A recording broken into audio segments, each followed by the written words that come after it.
Good morning बच्चों, कैसे हैं। आज मैं आपको एक जातक कथा राजधर्म कहानी सुना रही हूँ। एक राजा था, बहुत ही धर्मानुयायी था, सही रास्ते पे चलता था, सही न्याय करता था, सबके लिए प्रिय था, पूरे प्रजा के लिए बहुत ही प्रिय राजा था। और एक दिन उसने सोचा कि उसने सब जगह अपने दूतों को भेजा और कहा कि जो राजा के बारे में गलत शब्द बता देगा, बुराई कर देगा, तो उसको इनाम दिया जाएगा।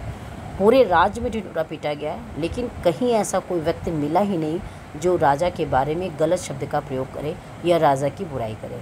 राजा परेशान हो गया कि ऐसा क्यों, ऐसा तो नहीं हो सकता कि सारी अच्छाई मेरे में हो।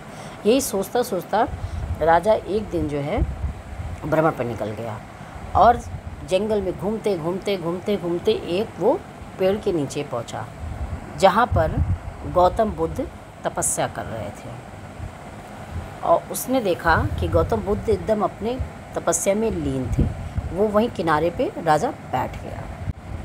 गौतम बुद्ध जब अपने तपस्या से जगे तो उन्होंने देखा कि राजा बगल में बैठे हुए हैं। तो उन्होंने कहा कि आप कौन हैं, और उन्होंने उनको गोंद खाने के लिए दिया।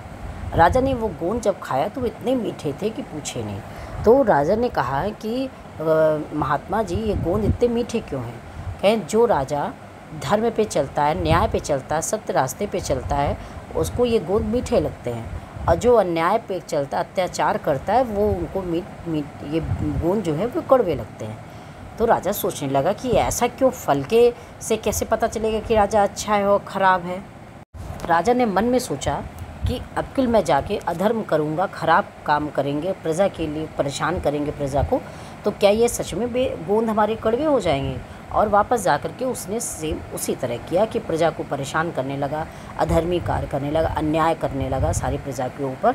और इसके बाद फिर कुछ दिन बीतने के बाद फिर वो उसी जंगल में आया जहाँ गौतम बुद्ध पूजा कर रहे बैठे थे, पेड़ के नीचे बैठे थे।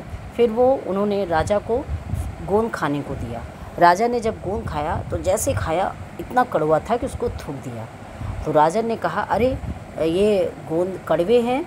तो गौतम बुद्ध ने कहा कि आप स्वयं अधर्मी हो गए हो, धर्म के रास्ते पे नहीं चल रहे हो, इसलिए ये बेर आपको कड़वे लग रहे हैं। राजा सोचने लगा कि सही बात है, मैं वापस गया था तो मैं अधर्मी हो गया था, अन्यायी हो गया था, तो ये बेर हमको कड़वे लग रहे थे। महात्मा बुद्ध जी बिल्कुल सही कह रहे हैं कि जैसा राजा होगा वैसी ही प्रजा होगी। राजा का धर्म है कि धर्म पे चले, न्याय पे चले, सदा सत्य बोले और अपनी प्रजा के सुख शांति का पूरा ध्यान रखे। और यह कह के राजा अपने राज्य में वापस चला गया और फिर अच्छे ढंग से अपनी प्रजा का पालन करने लगा, अच्छा धर्म पे चलने लगे, धर्म का पालन करने लगे, और उनकी प्रजा बहुत ही सुखमय ढंग से जीवन यापन कर लिया और उनका राज्य धन धान से भर गया।